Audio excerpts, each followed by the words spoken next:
Uy! Nandiyan na pala kayo mga kwentuhan. Magandang araw. Nako, pasensya na muna kayo mga kasama kasi it's been a while since our last upload dito sa ating channel, no? Ako po'y humihingi ng paumanhin, lalo-lalo sa ating mga subscribers, sa ating mga viewers, dahil medyo naging super occupied po ako ng mga nakaraang buwan. Kaya medyo natigil yung ating kwentuhan. Pero huwag kayong mag-alala at ngayong araw na to, meron naman tayong special guest. Sobrang nakaka-inspire ng kwento niya, kwentong OFW niya. Tara, tingnan natin kung anong ating pagkwekwentuhan ngayon. Picture this, mga kwentuhan, no? Isang dating helper, tagalinis, dishwasher sa isang pizzeria dito sa Milan. Ngayon ay siya ng proud owner ng mismong pizzeria na pinagtrabahuan niya. Nakaka-intriga, di ba? Parang, bakit? Paano nangyari? Alalaman natin maya-maya yan. So, sobrang inspiring itong guest natin. At siya, huwag na natin patagalin. Tara at pakinggan natin ang kwentong OFW ni Marvin. Pakilala ka naman sa ating mga viewers. Bali, ako si Marvin Aguda. Tubong San Pablo City sa Laguna. Ayun, naninirahan ako dito sa Milano siguro mga 25 years na. Kaya medyo matagal-tagal. Matagal-tagal na rin, ano? Ayun, so Marvin, magandang araw. Magandang araw sa inyo. Ano, kamusta? At ito, welcome to Pizzeria El Postino. Yun, Marvin. Maraming salamat muna sa pagpapa-unlock ng konting oras mo para makapagkwentuhan sa amin.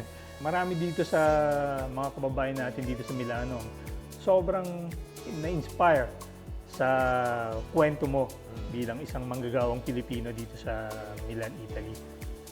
Kasi from what I heard, itong Il Postino, isa to sa mga pizzeria dito sa Milano na may authentic na Napolitano pizza. So, marami nagsasabi at napakaganda ng ratings dito sa TripAdvisor at saka sa Google. Anyway, Marv, ikaw ba may iba pang mga naging trabaho dito sa Milano? Madami. Kasi nung dumating ako dito sa Milano, bali TNT muna. Mm-hmm.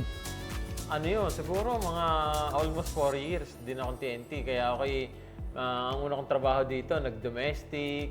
Tapos nung mga ilang years nagkapapel, nagtrabaho ako sa mga magatsino. Yung magatsino dito, yung sa atin yung mga warehouse. Mga warehouse. Oo, yung mga warehouse ng mga supermarket, warehouse ng insalata. Mm. Kaya medyo mahirap-hirap din yung mga pinagdaanan ng trabaho din dati dito sa So bilang isang TNT noon, bilang isang wala pang dokumento noon, ano yung mga napagdaanan mong mga challenges noon nung bago-bago ka pa lang dito? Mga challenges, number one dito, yung, syempre, language, hindi ka marunong magsalita. Oo. Tapos, ang hirap makakuha ng trabaho dahil wala ka namang papel. Mm-hmm. Ang kahirapan nun, meron akong anak na iniwanan sa Pilipinas kaya kailangan ko talaga magtrabaho. Kaya kahit mahirap yung mga trabaho, pinasok ko, kagaya ng mga paglilinis ng bahay. Yan, number one yan. Pag yung mga ganung bagay, makakakuha ka kagad kung hindi ka naman pihikan. Tama. So, from being a domestic helper sa naglilinis ng mga bahay-bahay, so sabi mo, nagtrabaho ko din sa mga warehouses. Dito yan sa Milano o sa ibang... Dito lang sa Milano. Dito rin sa Milano. Ever since, dito lang naman ako. Anong mga trabaho mo sa warehouse? Anong ginagawa mo doon? Naglilinis din o? Hindi. Ano naman yun? Buhatan naman yun. Buhatan. Para kang kargador doon naman. Binubat mo doon. Yung mga 10 kilo na spaghetti. Talaga? Yung mga i-display sa i-display sa supermarket. Supermarket. May oras yun. Kailangan bilisan. Imaginein mo, siguro, nakabuhat ako ng mga 200 kilos na pasta para lang matapos agad yung trabaho. Ganun kasi sa mga magatsino dito sa Italy, sa Milano. Anong oras kayo nagsisimula ng trabaho nun? Magsisimula kami alas 6 ng umaga. Alas 4 ng umaga, gising na ako. Alas 6 ng umaga, kailangan meron kasing May time card, oo. time card, timbro. Oo. Kaya, tapos nun, alas 4 ng hapon. Kaya kailangan ang nakadami ka ng oras na mga nabuhat. Oo nga. So, parang may quota. Oo, may quota May talaga. quota talaga. Ganun talaga sa mga magatsino eh. Laging may quota. So, after mo ng oraryo mo, after mo ng oras mo doon sa magatsino, may iba ka pang trabaho o wala na? Wala na. Bali yun muna ang part-time ko. Tapos nung may papel na ako, nagtrabaho ko sa mga insilata. Oo. Warehouse ng insilata. Ano naman yun? Bergamo. Tapos magpa-part-time na ako dito nung nagsisimula na ako mag-part-time dito. Dito sa pizzeria? Oo. Linis ako dito. Sa magatsino naman, nagbubuhat ng mga insalata. So, para po sa mga kaalaman ng ensalata po, salad, no? Nabanggit mo na while nagtatrabaho ka na doon sa Bergamo bilang sa warehouse ng insalata, nagsimula ka na magtrabaho dito sa pizzeria bilang helper din. Helper din, oo. Paano ka naman napasok dito? Paano Bali, nakita ang trabaho na to? ang may-ari nito ay kaibigan ng amo ng mother ko. Okay. Magkausap sila, tapos nakikita rin ng inay ko yung may-ari nito. Bali, naging kaibigan rin ng nanay ko. Tapos, sinabi sa nanay ko na mag-o-open sila ng pizzeria. 1999, no? 1999. 1999. Na, eksakto namang dumating din ako sa Italy noon, 1999 eh. Sinabihan ng inay ko na kung meron daw pwedeng makatulong dito Oo. na nila. Ay sabi ng nanay ko, ang anak ko pagka dumating, papupuntahin ko sa inyo. Kaya lang naman noon, wala akong papel. Oo. Hindi pwede. Kasi itong restaurant, biglang may nadating dito Binibisita. control. Oo, binibisita. Ay takot sila sa control. Totoo. Kaya pagkasarado to, naglilinis ako paminsan. Ilang buwan lang din, tapos umalis na rin ako. Tapos napabalik naman uli ako nung may papel na ako. Okay. So, Marbs, paano nakatulong sa'yo yung mga pinagdaanan mo dati? Para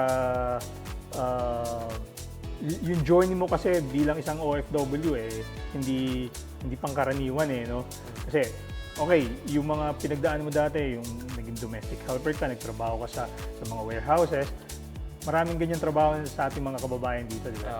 Pero yung transition mo from being a helper, domestic worker, to being an owner of your own pizza house dito sa Milan, paano nakatulong yung mga pinagdaanan mo dati? Kasi, ang pinakaano doon, hindi kasi ako pwedeng mawalan ng trabaho kasi meron nga akong pamilya sa Pilipinas. Yes.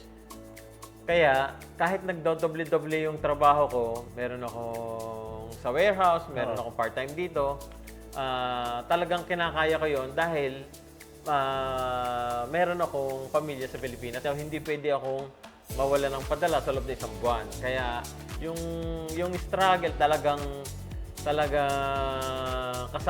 kumbaga kasama sa buhay dahil nga kailangan mong masuplayan yung iyong mga pamilya sa Pilipinas, yung iyong mga anak. Of course, yung pangangailangan nila. Kaya naman ako na nagustuhan nila dahil ayoko mawala yung trabaho ko dito.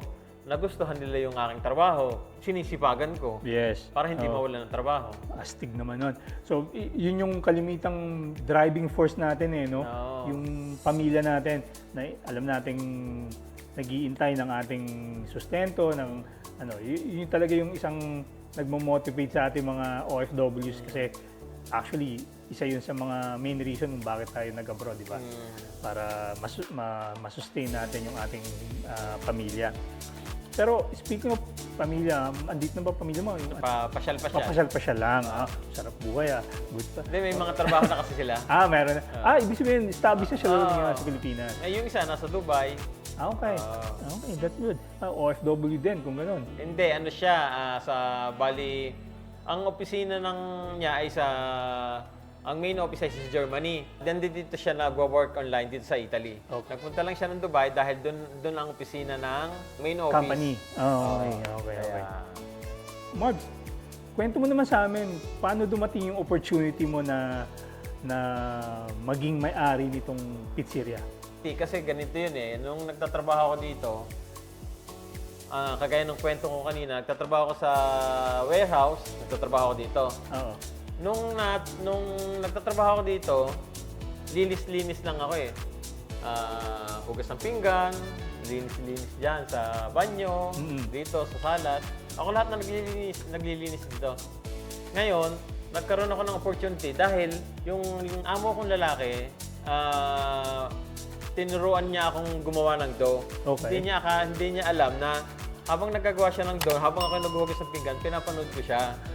Parang may interest talaga ako matuto. Oo. Tsaka iba yung may passion ka sa pagluluto din. Kasi ako, sa totoo lang, passion ko yung pagluluto. Okay. Oo, kaya siguro na-adapt ko rin ng Mabilis. magaan, mabilis. Magaan sa kalooban. Meron kasing hindi mo naman gusto yung ginagawa mo, matagal ang development. Tama. Nung natututo na ako, natuwa siya. Na marunong ako. Sabi, marunong ka pala. Sabi ko na, oo, kasi pinapanood kita, natuwa siya. Hanggang sa after 1 week, ako na lang yung gumagawa ng dough. Ang bilis. Pinagkatiwala na kagad sa'yo. Tuwa siya habang nandito siya, wala na siyang ginagawa. Tatawag tayo sa telepono, yung mga kulang-kulang dyan, itinatawag sa mga suppliers. Ganun na lang. Hindi kagaya dati na naggagawa pa siya ng dough. Ang nangyayari, binibilisan ko yung paglilinis, binibilisan ko yung mga hugasin para lang matulungan ko siya. Yes. Dapat madadagdagan ng sweldo mo yung mga. Pero sa akin, ang gusto ko yung matuto eh. Matuto. Hindi agad yung tumaas ang sweldo eh. Yes. Kaya yun naman yung good karma siguro ang nangyari. Na natutunan ko lahat yung kanyang mga ginagawa.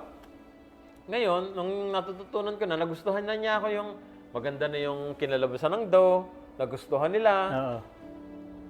Tinuruan naman ako maggawa na ng pizza. Lalo naman akong natuwa dahil yung Pilipino na nagpipizza, Yes. bibihira yun talaga. Nung panahon ngayon, siguro ngayon marami na. Nung natutunan ko na, marunong na ako magluto. Pinahaba na nila yung oras ko. Dati 4 hours lang, ginawa nilang 6. Tapos sabi ko, sige, magpo-full time na ako dito kasi hindi ko na kaya yung nagpupuyat ako kasi hanggang hanggang alas 10 ng gabi. Tapos gigising ako ng umaga para magtrabaho dito. Parang ang tulog ko, 4 hours na lang araw-araw. Pagod ako. Grabe yun. Ang hirap ng trabaho sa magasinere. Oo. Nag-resign na ako at nag-full time ako dito. Nag-full time. Nag-resign ka doon sa Bergamo? Sa Bergamo. Okay. Hindi, tuwan-tuwa sila dahil nga halos ako na yung gumagawa. Imagine mo, paggising nila pagpasok nila dito, linis ng pizzeria, naggawa na yung dough. Wala na silang gagawin na ingredients na nahiwa ko na lahat. Akin na lahat ng trabaho. Tuwan-tuwa sila. Nung matagal-tagal na ako, ayun, nag-decision sila na ibebenta na nila. Ibebenta nila? Oo. Sa'yo, hindi pa? Hindi, sa iba. Okay. Sabi ko, sige, wala nang problema kasi nagustuhan naman ako nung pinaka-boss ng Magazzino. Doon sa Bergamo Sa Bergamo. Sabi ko, babalik ako kasi yung trabaho ko sa pizzeria, ibebenta na. Sabi nila, sige, balik ka. Pagkabalik ko, iniwanan ko na sila kasi ibebenta na nila itong pizzeria. Iniwanan ko sila after 3 months. Yung bad news naman para sa pamilya nila, namatay yung lalaki, talaga? Yung mismong boss mo dahil yung boss ko na nagturo sa akin. Nagturo sa'yo? Sabi ko, napakasama ng balita kasi tinawag sa akin eh. Pagkamatay nung araw na yun, tinawag sa akin. Kasi nga, parang na kami pamilya dito dati. Yes. Oh. Dahil ako lang naman yung tauhan nila. Tapos yung mga ibang tauhan, kapatid ng amo ko, na babae, sila pamilya sila dito. Ayun, nung ibebenta na nila yung, nung namatay yung amo ko, na lalaki, nagdesisyon yung babae na, Marvin, kukunin na uli kita. Ikaw lang kasi yung naturuan ng asawa ko. Mm. Sabi ko, sige po, walang problema kasi gusto ko naman tong trabaho eh. Mm. Tapos yun nga magansino, marami naman silang tauhan, pwede may pumalit sa akin na agad-agad. Bumalik ako dito. Wala na yung amo kong lalaki. Oo. Itinuloy namin nung amo kong babae, pero may mga ang mga tauhan, yung mga pamangkin na niya, Oo. ganyan-ganyan. Para na kami magkapatid ng amo ko, ganyan-ganyan. Sabi niya, Marvin, ako'y pagod na, gusto ko nang ibenta. Sabi niya, sa madaling salita, may tumingin buyer. na, may buyer, ganyan-ganyan. Kaya lang, yung amo kong babae, nung pipirmahan na yung Kontrata. kontrata na pangbentahan, Oo. nandyan na yung mga notayo, biglang umiyak yung amo kong babae, hindi pa daw niya kayang ibenta. Naku, nagalit yung mga abogado, yung mga notayo, yung buyer mga mismo. buyer, oo. Sabi, hindi po pwede, magmumulta ka. Sabi gano'n. Sabi, sige, babayaran ko yung multa, pero hindi ko muna ibebenta. At Nag-aalisan yun, nagagalit na galit. Tapos yung amo ko naman, nung umalis siya, nung umalis sila, yung amo ko, nakaupo pa dyan. Nag-iiyak pa. umiiyak pa. Sabi ko, biniro ko lang. Sabi ko, huwag kang mag-alala. Kaya hinawa ko sa balikat. At ako ang bibili. Ako naman, sa akin, biro Sa lang. biro, oo. Kasi nga, siyempre, meron akong pamilya na wala akong ipon talaga kahit 5. Pagkakasweldo ko, padala ko sa aking mga anak. At may tuition, may mga allowance, mga bills. Kaya sa totoo lang, wala talaga akong kapera-pera. Biniro ko lang yung amo ko. Oo.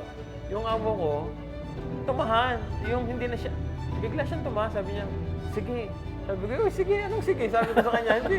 Nagbibiro lang ako. Sabi niya, sige, ibebenta ko sa'yo. Gagawa tayo ng paraan. Total, meron ka namang yung sa atin, payslip, yung Bustapaga Oo, dito. Bustapaga, oo. Pwede nating iutang sa bangko yan. May 5 taon ka na nagtatrabaho dito eh. Sabi ko Sabi ko, oo nga, kaya lang. Paano ako magsisimula? Sabi, hindi, meron kasing bangko na pwedeng utangan. Yung bangko niya, na BPM kinausap niya yung manager. Yun, doon nagsimula. Sabi ko, sige, ipaprocess natin.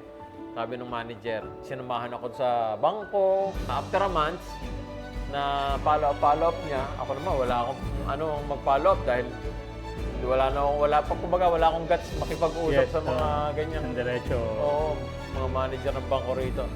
Yun, pinautang kami. Pinautang ako, yung inutang ko na pera, kinuha ko binayad ko sa kanya muna yung kalahati. Yung kalahati, binayad namin sa notayo. Oo. Tapos, ang ginawa niyang kontrata, para kung mabili to, ang ginawa niya ay rent to own. Ay, parang rent to own. Oo. So, nagbabayad ka sa kanya buwan-buwan. Nagbabayad ako ng Hanggang sa buwan-buwan, matapos hanggang mo. sa matapos ko. Okay. Pero, sa totoo lang, dito sa Italy, bibihira yung ganong kontrata. Oo. Dito kasi, pag business ang iyong bibilhin, bayaran mo agad. Bayaran, oo. Paano kung hindi ko maituloy, tapos itutuloy niya, wala na siyang pangalan? Tsaka, Kumbaga, ibig sabihin, usually dito kasi, sa bangko ka magbabayad hindi doon sa mismong may-ari ng negosyo. Ganun nga. Kaya, okay naman na nairaos ko sa pagbabayad ng monthly sa kanya. Matanong ko lang, Marvin, no? Nung nag-start ka ng mag-operate dito sa pizzeria, anong naging reaction ng mga kababayan, ng Filipino community dito sa Milan? Anong naging reaction nila nung malaman nila, mabalitaan nila na ikaw na yung may-ari nito? Sa akin, maraming natuwa. Talaga. Sa tingin ko, maraming natuwa. At talagang ang kagandahan noon, siyempre may pizzeria ka, naglalakad ka sa daan, mababalitaan ikaw si Marvin, yung may-ari ng pizzeria, biglang may magko-congratulate sa'yo. Oy, congratulate! Ikaw na pala. Yung mga kaibigan ng nanay ko, ng tatay ko, nabalitaan nila na may restaurant na ako dito sa Italy, dito sa Milano. Sila?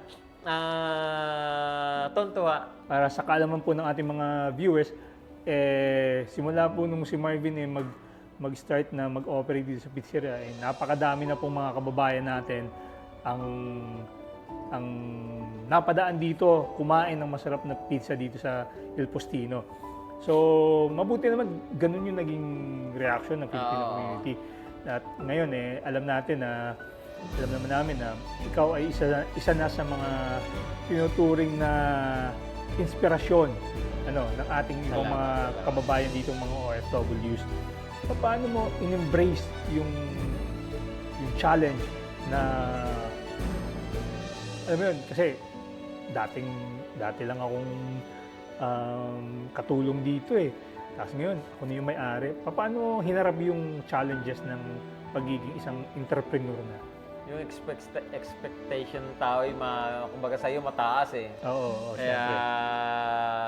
kaya hindi ka po pwedeng laging kung mo entrepreneur ka na parang mataas ka sa mga kaharap ng Pilipino. Yes. Hindi Oo. pa rin ganon. Yun. Ang pakikisama ko ay parang ganon pa rin. Wala nagbago. Laging, Oo. kumbaga, magka-level pa rin yes, tayo. keeping your feet on the ground, Oo, kumbaga. yan, ganon. Oo, oo. hindi ka naging Mm. feeling privileged na dahil ikaw ay mas angat na sa Hindi ibang naman, mga. hindi naman. Mas maganda Oo. yun. Hanggang Yun, ngayon, yun. hanggang ngayon, Magandang magandang pananaw sa buhay. Siguradong maraming how do you say, makaka-relate. Maraming makaka-relate na tipong siguradong gagawing inspirasyon kung sino man yung makakapanood dito na mga kababayan nating mga OFWs lang. Hindi lang dito sa Milano, hindi lang dito sa Italy. Sigurado pati sa kasi may mga viewers tayo from all over, no? Merong nasa US, nasa Canada, sa Middle East. So, anong plano mo for the future para dito sa pizzeria mo? In the future, kumbaga, itutuloy ko pa rin to.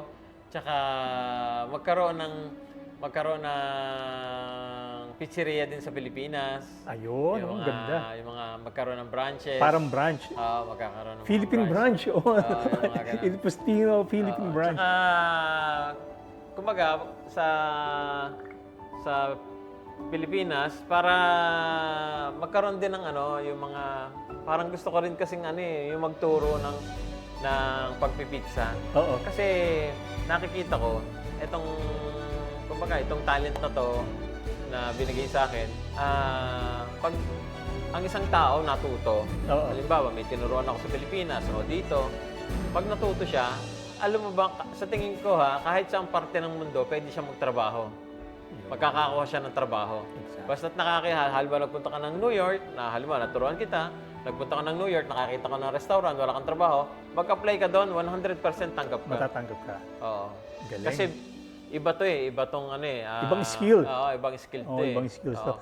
Nung panahon ng pandemic, paano mo na surpass yung times na yun? Ayun ang isa rin sa talagang mahirap na pinagdaanan ko rin dito kasi syempre may mga binabayaran ako, Oo. yung mga suppliers ko, yung mga tauhan, yung tax, yung pinaka pwesto. Oo. May bahay, siyempre hindi naman tumigil lahat 'yun Yes. Lahat 'yun tuloy-tuloy. Dire-diretso. Pero yung kita tumigil. Yes. Sabihin na natin na may naipon ako ng konti. Alam mo ba yung naipon ko na pera ng 10 taon, ng 8 years mga 8 years na pinag-ipunan ko, naubos lahat. Talaga? Yung 8 taon ko pinag-ipunan, simula nung ako'y nagtrabaho, nang ako'y nabili ko yung pizzeria, naubos lahat yun. Nakautang pa ako sa bangko hanggang ngayon. Hanggang ngayon, mayroon naman akong binabayaran. Pero ano na lang, Minimal na lang. kumbaga napaka-liit na percentage na lang sa kinikita ko araw-araw. Pero, yung sa halip na meron ka ng ipon na Yes. wala. So parang Nagsimula uli ako ngayon. ulit, oo. Pagkatapos ng pandemic, nagsisimula uli ako ngayon. Grabe. Hirap.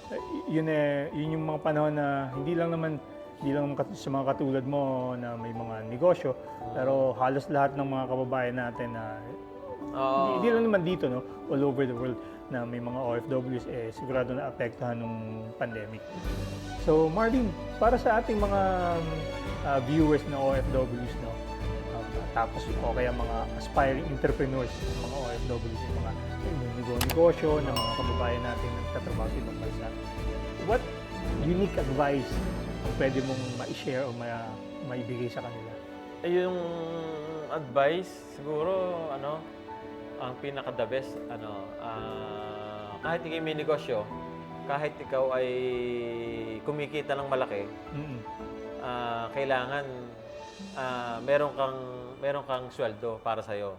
Kahit sa'yo lahat yung perang pumapasok, Oo. kailangan may itinatabi kang pera na para sa'yo. Kagaya nung dumating yung pandemic, Pandemic. Oo. na hindi mo inaasahan. Yung sinusweldo ko ng 8 taon na hindi ko naman ginagalaw dahil nga Ipon mo na yun. ipon ko na yun, Oo. may nabunot ako. Meron kasing mga businessman, may mga sariling negosyo na sa sobrang daming bumapasok na pera, hindi na nila naiintindihan na wala silang ipon. Yes. Kaya number 1 dyan, ipon, tsaka yung pagtitipid. Yung mga bagay-bagay na binibili mo, maliit na bagay. Halimbawa, yung mga kamatis. Kita mo, may kamatis pa, bibili ka uli ng kamatis para pang-stock. Dapat, mo yan, walang mapapatapon, Yes. walang mabubulok. Hanggang ngayon, ayun pa rin ang ko. Yung pagtitipid, kailangan yan. Number 1, pagtitipid at saka pag-iipon. Ang pag-iipon, at least man lang, meron kang itinatago kahit man lang €500 sa loob ng isang buwan. Pero dapat naman, halimbawa, kagaya ko na ako yung may-ari, ang anin ko, mga €1,000, at least meron akong kinikita na para sa akin. Yun ang pinaka-the best sa mga magsisimulang maging entrepreneur. So, nabanggit mo kanina na gusto mo sana magkaroon ng mag-branch out. Sa totoo lang, meron na eh. Talaga? Magsisimula na sa Pilipinas. Pero Ayun. hindi pa lang inaano kung kailan na magsisimula. Pero meron na May plano na. Meron na. Ayun, nice. So, abangan natin to mga kakwentuhan, ha? At pag dumating yung Il Postino Pizzeria sa Pilipinas, siguradong dadayuhin din to ng mga vloggers, mga food vloggers, di ba? Para naman sa ating mga kababayan na nasa Pilipinas, yung may mga kapamilya o kamag-anak na nasa abroad, nasa ibang bansa, na manggagawang Pilipino. Ano naman ang pwede mong maipayo sa kanila? Sa mga nasa ibang bansa? No. Yung mga kababayan natin sa Pilipinas na may mga kamag-anak na nagtatrabaho sa ibang bansa bilang OFWs. Ano naman ang pwede mong masabi sa kanila, maipayo sa kanila? Ang may papayo ko sa kanila, kasi dapat kasi sa Pilipinas, sila yung mga pinadadalhan natin, di ba? Oo. Dapat sila nag-iisip din ng pagkakakitaan sa Pilipinas. Yun. Hindi sila dapat umaasa sa isang tao na nagpapadala sa kanila. Kasi nga, pag nagkasakit yung isang taong yon, sa dami niyong pinadadalan sa Pilipinas, madami kayong magugutom. Sigurado. Number 1 doon, dapat pati, kagaya ko, ako din, iniisip ko din kung paano sila bibigyan ng pagkakakitaan. At dapat doon, sa kanila din, nag-iisip din sila ng pagkakakitaan. Hindi yung isang asa lang. Yes. Ibig sabihin, parang pahalagahan niyo yung perang pinapadala, Ganda yung lang. sustento. Saka, kung pwede, bakit gamitin nyo ng maayos at para sakali makatulong lalo sa inyo, di ba? Oo. Hindi yung pagpadala, gastos. Gastos. Kaya kalimitan. Bili ng bagong iPhone. Nako, wise words yan, man. Ang journey mo from an OFW cleaner to a pizzeria owner is truly an amazing feat para sa isang Pilipino, no? Thank you. Dito natin mapapatunayan na kahit nasang bansa tayo, kaya ng Pilipino, di ba? Kahit nasang bansa tayo, kaya ng Pinoy. Basta kilala naman tayo, pare. Diba? Kilala naman ng Pilipino, ang manggagawang Pilipino na napakasipag, tatsagain ng lahat, paghihirapan. Kung ano man yung ginagawa natin yung trabaho, bigyan natin ng importansya. baka sakali, katulad ni Marvin, dumating yung isang oportunidad na, alam mo yun, magpabago ng ating buhay. Di ba? Hindi tayo ma-stuck sa pagiging isang cleaner, isang dishwasher. Baka sakali, umangat din ang ating status. Di ba? So yun. Naku, mga kakwentuhan, napaka-inspiring itong ating bisita ngayon na si Marvin. Salamat At sa inyo. maraming salamat, Marvin, sa pagpapa-unlock mo at sa pag-share ng iyong kwentong OFW sa ating mga manonood. Bago tayo magtapos, imbitahin mo muna sila dito sa... Ito nga pala ang Il Postino dito sa Milan. Via Eduardo Basini, number 41. Zona ng Lambrate. Malapit lang din tala sa pinaka-center of Milan. Thank you. Yon. So mga kababayan, lalo-lalo na yung mga manonood natin na nandito sa Milan, Italy, o yung mga dadayo from other places, neighboring countries or neighboring cities dito sa Italy, please come and visit Il Postino, the best Napolitano pizza in Milan. Isa sa mga tinatagurian nating masarap at talaga namang hindi nyo baka makalimutan yung pangalan nyo. Masarap na. Oy, nga pala, nabalitaan din namin na may mga twist na ang iyong pizza dito. Ibig sabihin, meron ka ng mga pizza flavors na with a Pinoy twist. Totoo ba yun? Oo, meron merong pizza sisig. Yun! Pizza na may sisig sa ibabaw. Saka meron din ako na salami with laing. With laing, may laing na gulay na kasama As sa in, yung gabi, yung laing gabi talaga. yung ginataan na Ginataan na gabi. lang. Galing Na ah. may salami ng Italian salami. Kailangan nating matikman yan, mga kababayan. Hayaan nyo, susunod, pag tayo nakabisita ulit dito kay Marvin, babaltaon kayo kung talagang masarap ba yung pizza sisig nila at saka yung with laing. Ang galing nun. Ayun, so yun mga kakwentuhan. Maraming salamat pong muli sa inyo sa pagsama niyo sa amin, sa pakikinig, panonood ng aming bagong episode dito sa ating channel. At huwag niyo pong kalimutan, kung hindi pa po kayo nakasubscribe, please do subscribe to our channel at pakiclick niyo yung bell button para lagi kayong updated sa mga bagong kwento dito sa aming channel. Mga kaibigan, maraming salamat at maraming salamat ulit, Marvin. Thank you din. Hanggang sa Thank you din susunod. sa At amin. mamaya-maya mga kababayan, kami pagluluto na ni Marvin ng masarap na pizza. So, hanggang sa muli, maraming salamat at ciao!